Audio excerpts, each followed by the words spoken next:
Sempre fica aquela dúvida no ar, né? Carl Jung era um psicólogo genial ou, quem sabe, um místico disfarçado de cientista? É esse quebra-cabeça fascinante que a gente vai tentar montar hoje. E olha, essa discussão não é de agora, não. Para tentar entender isso melhor, a gente vai olhar para essa questão através dos olhos de uma pessoa que o conhecia como poucos, a Aniela Jaffe, que era sua colega. Pois é, o próprio Jung batia o pé, não queria ser chamado de místico. Mas a pergunta que fica é, dá mesmo para separar uma coisa da outra? Vamos mergulhar nesse mistério e ver o que a gente descobre. Ok, então para a gente entender essa história direito, vamos começar pelo começo. Como é que o Jung enxergava o próprio trabalho? Qual era o método dele, afinal? E é aqui que está a grande sacada do Jung.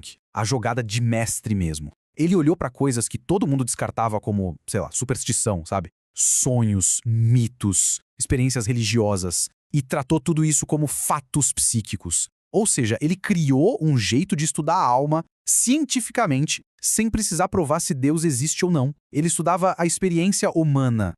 É como se o Jung fosse um astrônomo, sabe? Ele estuda a luz que chega de uma estrela muito, muito distante.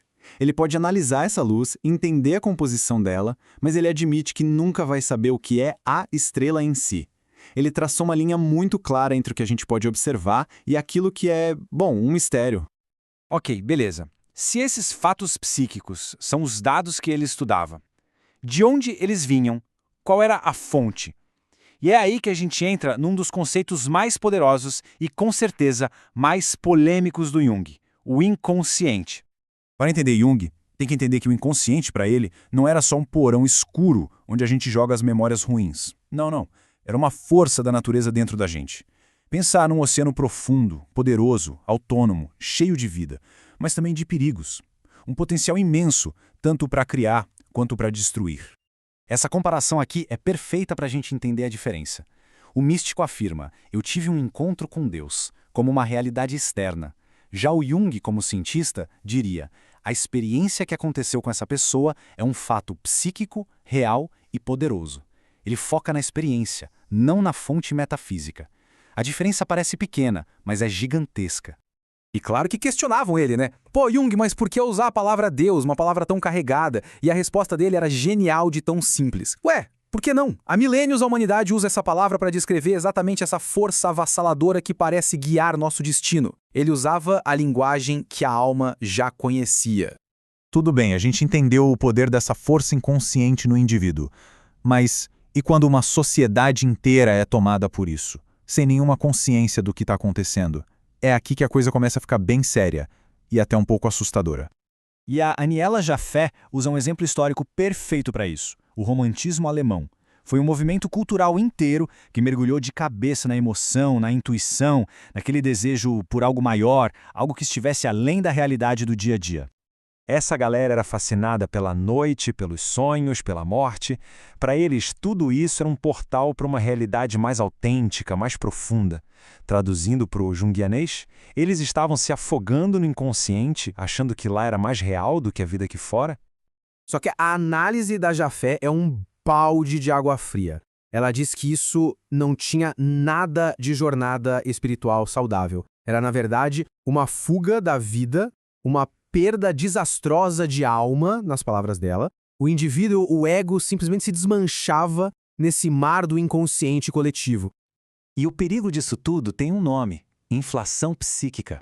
É quando a pessoa não se relaciona mais com o inconsciente, ela se identifica com ele. Ela acha que é a própria divindade.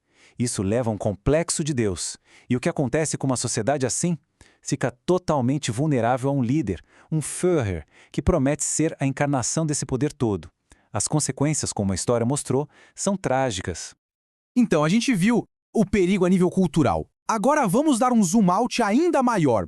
Para Jung, a história da humanidade inteira pode ser lida como um grande drama psicológico. A história de como a nossa relação com o inconsciente foi mudando ao longo dos séculos. Olha que interessante essa linha do tempo.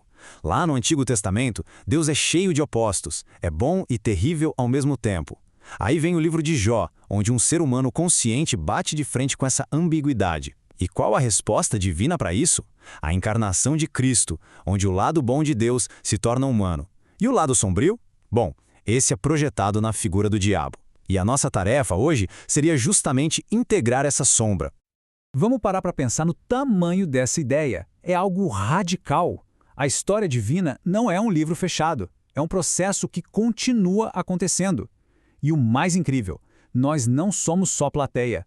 Nós somos participantes ativos nessa evolução da imagem de Deus. Certo.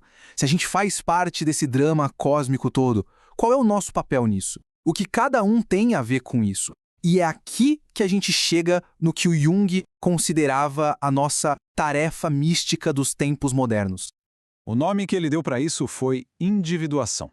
A ideia é que, no mundo onde as religiões organizadas já não dão conta de todas as respostas para muita gente, a jornada espiritual passa a ser para dentro.